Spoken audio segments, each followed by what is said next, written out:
इस समय मणिपुर के अंदर जिस तरीके के अटैक्स देखने को मिल रहे हैं वो किसी वॉर से कम नहीं है। I mean look at the weapons they are using. कहीं ग्रेनेड यूज़ हो रहा है, ड्रोन्स देखने को मिल रहे हैं, ऐसे ड्रोन्स जो कि अपने साथ बॉम्ब कैरी करते हैं। Then there are M16s, M18s and M4A1 carbines. तो इस तरीके के जो सोफिस्टिकेटेड वेपन्स हैं उनका यूजेज देखने को मिल रहा है। But I am surprise to see and curious to know कि ये सारे वेपन्स जो हैं आ कहाँ से रहे हैं, क्योंकि इनिशियली जब ये पूरा वायलेंस स्टार्ट हुआ था, कॉन्फ्लिक्ट स्टार्ट हुई थी, तो ये कहा गया था कि जो स्टेट आर्मरीज हैं उनमें से 6000 वेपन्स जो हैं वो चुराए गए थे। और इसी के बाद सर्च ऑपरेशंस किए गए। जो सिक्योरिटी फोर्सेस हैं, पुलिस हैं, उन्होंने सर्च ऑपरेशंस किए ताकि वो इन वेपन्स को रिकवर कर सकें। और इसी के चलते 2600 वेपन्स को रिकवर भी किया गया। बट जब ढंग से इन वेपन्स को देखा गया तो उसमें से सिर्फ 1200 वेपन्स ही ऐसे थे जो कि स्टेट आर्मरी से चुराए गए थे, उन्हें लूटा गया था।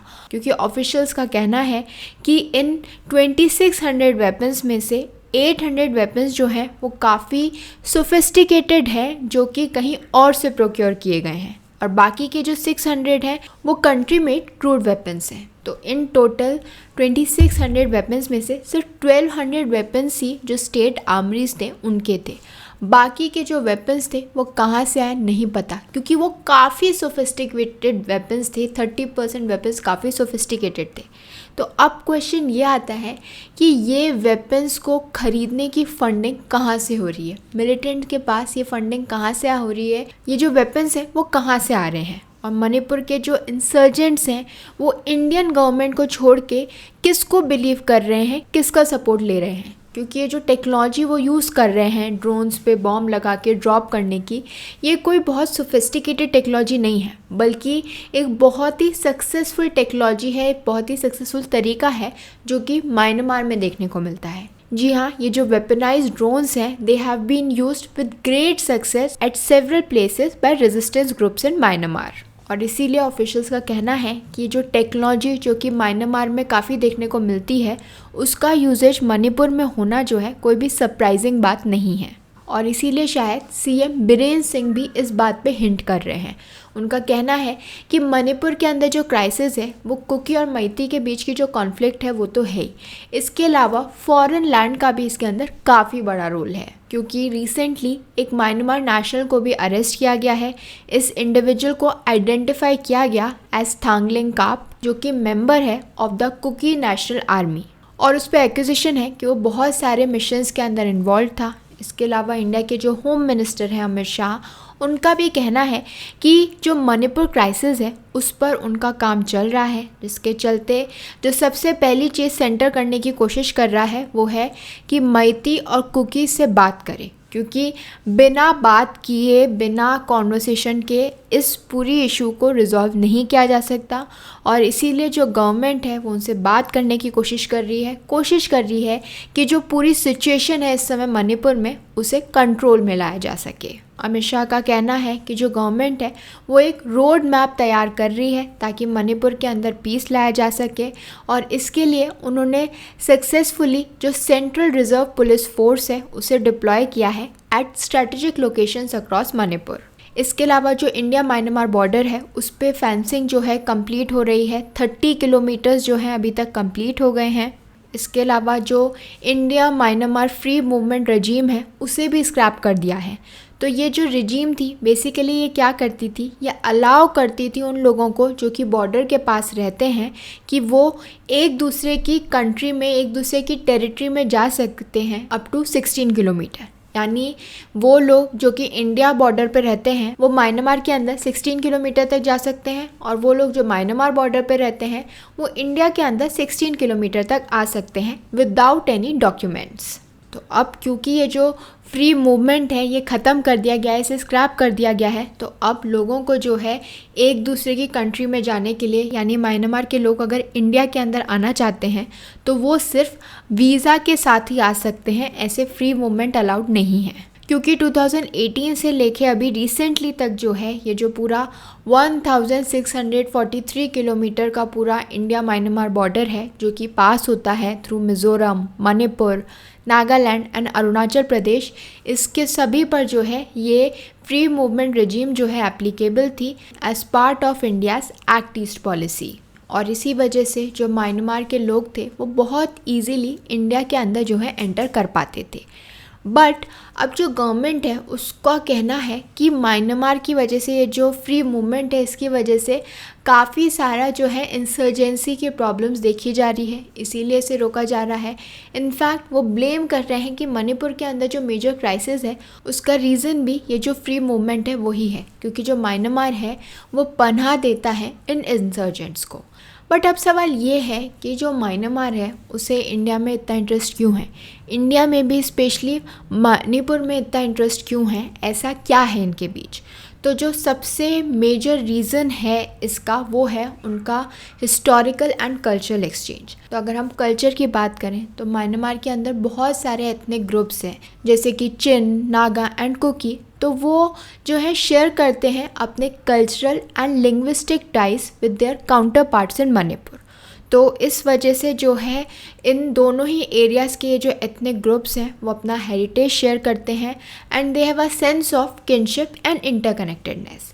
इसके अलावा अगर हम हिस्टोरिकल एक्सचेंज की बात करें तो सेंचुरीज से देखा गया है कि इस रीजन के अंदर कल्चरल और ट्रेड एक्सचेंज होता रहा है, जिसकी वजह से जो रिलेशनशिप है वो काफ़ी गहरा है between the people on both sides of the border. तो हिस्टोरिकल एंड कल्चरल एक्सचेंज तो हम समझ गए कि जो कम्युनिटी, एक ही कम्युनिटी के लोग हैं दोनों साइड पे, बॉर्डर के दोनों साइड पे एक ही कम्युनिटी के लोग हैं, तो उनके बीच में जो है ऑब्वियसली रिलेशन है, एक ही फैमिली के लोग दो अलग अलग कंट्रीज़ के अंदर रह रहे हैं तो वो छोड़ नहीं सकते। तो इस वजह से ये एक्सचेंज जो है वो सेंचुरीज से चला आ रहा है, क्योंकि जब ये बॉर्डर्स बने थे उस टाइम पर ब्रिटिशर्स ने ये नहीं समझा कि म्यांमार और इंडिया के बॉर्डर पे जिन लोगों को वो बांट रहे हैं वो एक्चुअली में एक ही कम्युनिटी को बिलोंग करते हैं। इसके अलावा अगर हम जियोपॉलिटिकल फैक्टर्स की बात करें कि क्यों जो म्यांमार और मणिपुर है उसके बीच में इतना एक्सचेंज है, तो obviously the first reason is कि उनके बीच में ये एक पोरस बॉर्डर है। जी हाँ, पोरस बॉर्डर का मतलब है कि ये जो बॉर्डर है ये अलाउ करता है cross border movement of people, goods and ideas. तो ये जो ओपननेस है इससे दोनों ही कंट्रीज़ को बेनिफिट्स तो हैं, लेकिन इसके साथ साथ चैलेंजेस भी हैं। और ऊपर से मणिपुर की जो लोकेशन है which is near the India Myanmar border, वो उसे बहुत ही इंपॉर्टेंट बना देती है, स्ट्रैटेजिकली इंपॉर्टेंट बना देती है फॉर बोथ द कंट्रीज़, क्योंकि म्यांमार जो है वो मणिपुर को देखता है as a gateway to India and the broader Asian market. But ये सब चीज़ें अच्छी हैं, बिजनेस होना, एक्सचेंज होना ट्रेड का अच्छा है। तो प्रॉब्लम क्या है म्यांमार से, क्योंकि जब इस तरीके का ट्रेड एक्सचेंज होता है तो और भी बहुत सारी चीज़ें एक्सचेंज होती हैं, और वो इश्यूज़ जो है वो इस समय मणिपुर फेस कर रहा है। और इसी वजह से कहीं ना कहीं जो कुकी और मैती के बीच का इशू है वो भी अराइज़ हुआ, क्योंकि जब सीएम बीरेन सिंह की गवर्नमेंट आई तो उन्होंने जो ड्रग ट्रैफिकिंग का इशू है वो उठाया, साथ साथ जो इलीगल इमिग्रेंट्स हैं उन्हें भी वापस भेजने की कोशिश की। अब जो कुकी कम्युनिटी है उसे बात अच्छी नहीं लगी, उनका कहना है कि नहीं, कोई भी इलीगल इमिग्रेंट नहीं था और ज़बरदस्ती जो है ये सब चीज़ें की जा रही थी। मैतीज़ भी इस बात से नाराज़ हैं क्योंकि इससे उनका कहना है कि ड्रग ट्रैफिकिंग जो है वो काफ़ी बढ़ गई है। और इस सब का रीज़न है म्यांमार के साथ इंडिया का जो पोरस बॉर्डर है वो। तो इसी वजह से जो मणिपुर है वो म्यांमार के लिए बहुत ही स्ट्रैटेजिकली इम्पॉर्टेंट हो जाती है। तो ड्रग ट्रैफिकिंग का इशू तो है, साथ में साथ जो इंसर्जेंसी का प्रॉब्लम है, तो जो इंसर्जेंट्स हैं वो म्यांमार में देखने को मिलते हैं, जो म्यांमार है वो उन्हें जो है अकोमोडेट कर रहा है इन सब चीज़ों को लेके। तो इसी वजह से जो गवर्नमेंट है उसने शायद जो फ्री मूवमेंट रेजिम थी उसे भी ख़त्म किया, क्योंकि इस तरीके के पोरस बॉर्डर के साथ जो मणिपुर है उसके लिए बहुत ही मुश्किल हो गया था इन सभी इश्यूज़ को कंट्रोल करना। दो म्यांमार और इंडिया के बीच में, म्यांमार और मणिपुर के बीच में रिलेशंस अच्छे ही रहे हैं, बट रिसेंटली पिछले 15-16 मंथ्स में ये जो रिलेशंस हैं वो काफ़ी स्ट्रेन हो गए हैं because of the increased violence and ethnic tensions in the reason.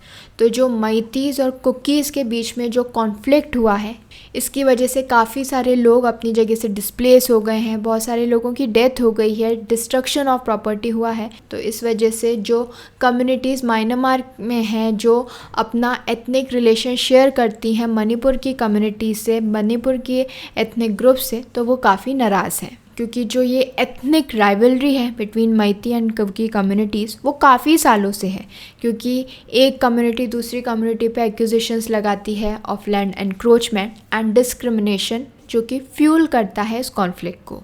अब आप लोग सोच रहे होंगे कि इस सब के अंदर म्यांमार का क्या इशू है, म्यांमार का क्या रोल है, क्योंकि जो प्रॉब्लम है वो तो कुकीज़ और मैतीज़ के बीच में है, जो कि मणिपुर में रहते हैं। म्यांमार इसमें जो रोल प्ले करता है वो ये है कि बहुत सारे जो कुकी ग्रुप्स हैं वो रिफ्यूज लेते हैं म्यांमार में, जिसकी वजह से कंसर्न रेस की गई है about the potential cross border support. In fact जो इंडियन गवर्नमेंट है उसे भी क्रिटिसाइज़ किया जा रहा है कि कैसे वो कॉन्फ्लिक्ट को हैंडल कर रहे हैं। उन्हें अक्यूज़ किया जा रहा है कि वो एक साइड को फेवर कर रहे हैं ओवर दी अदर्स। तो इस वजह से जो गवर्नमेंट है वो कोशिश तो कर रही है कि इस इशू को रिजॉल्व किया जाए, बट अपेरेंटली इशू रिजॉल्व होने की जगह और बढ़ता जा रहा है। बीच के कुछ मंथ्स में जो है जो वायलेंस थोड़ा बहुत कम हुआ था, लेकिन अभी वापस हर रोज़ जो है वायलेंस देखने को मिलता है। इनफैक्ट ऐसी सिचुएशन आ गई है कि वॉर लाइक सिचुएशन है, ग्रेनेड्स और इतने सोफिस्टिकेटेड वेपन्स जो है वो यूज़ हो रहे हैं। अपने ही स्टेट के लोग, उसी स्टेट में रहने वाले लोग अपने ही लोगों के अगेंस्ट जो है इस तरीके से वेपन्स यूज़ कर रहे हैं।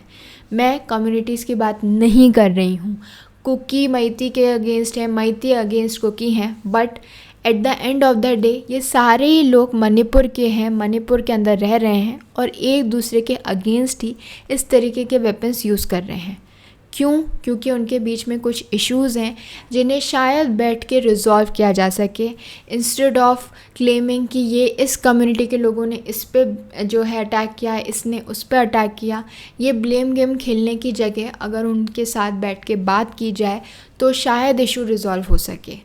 और जो इंसर्जेंट्स हैं सबसे पहले उनसे बात करने की ज़रूरत है कि वो कहाँ पर हैं, कहाँ से अटैक कर रहे हैं, कहाँ से ये वेपन्स आ रहे हैं जो वो यूज़ कर रहे हैं टू अटैक पीपल, क्योंकि these are very sophisticated weapons जो कि स्टेट पहले ये माना जा रहा था कि स्टेट आर्मरी से ये वेपन्स चुराए गए हैं, बट जब ढंग से जो है उसका पूरा इन्वेस्टिगेशन हुआ तो पता चला कि स्टेट आर्मरी से तो सिर्फ 1200 वेपन्स चुराए गए थे, बाकी बाहर के वेपन्स हैं, सोफिस्टिकेटेड वेपन्स हैं जो कि कहाँ से आए हैं अभी हमें नहीं पता। जो सीएम है, सीएम बीरेन सिंह, उनका कहना है कि इसके अंदर फॉरेन लैंड का भी जो है रोल है, काफ़ी बड़ा रोल है, क्योंकि वहाँ पर जो है इंसर्जेंट्स को जो है प्रोटेक्शन दिया जा रहा है कि वहाँ से वो कैसे अटैक कर सकें, क्योंकि इस तरीके से जो ड्रोन अटैक्स हो रहे हैं इट्स रियली स्केरी। वहाँ पे लोग जो हैं इतने सेफ़ नहीं हैं, कितने लोग डिस्प्लेस्ड हैं, कितने महीनों से वो अपने घर से दूर हैं, अपने घर नहीं जा पाए हैं, बार बार इंटरनेट जो है बैन लग जाता है। अगर हम स्कूल और कॉलेजेस की बात करें तो जैसी सिचुएशन है, बच्चे क्या पढ़ रहे हैं, बार बार स्कूल्स बंद होते हैं, फिर उन्हें रीओपन किया जाता है। जिरीबाम डिस्ट्रिक्ट जहाँ पे इनिशियली कोई वायलेंस नहीं था, वहाँ पर भी इस साल बार बार जो है वायलेंस देखने को मिल रहा है।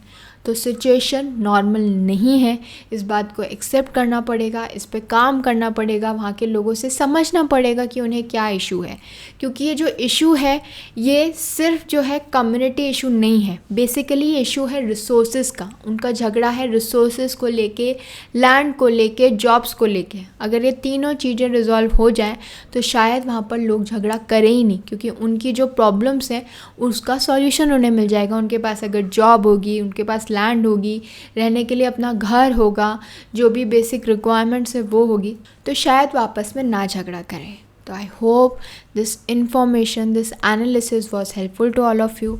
आपके इस रिगार्ड में क्या व्यूज़ हैं, प्लीज़ अपने व्यूज़ मेरे साथ जो है कमेंट बॉक्स में शेयर करें, और अगर वीडियो अच्छा लगे तो प्लीज़ मेरे चैनल को लाइक, शेयर एंड सब्सक्राइब करें। Thank you.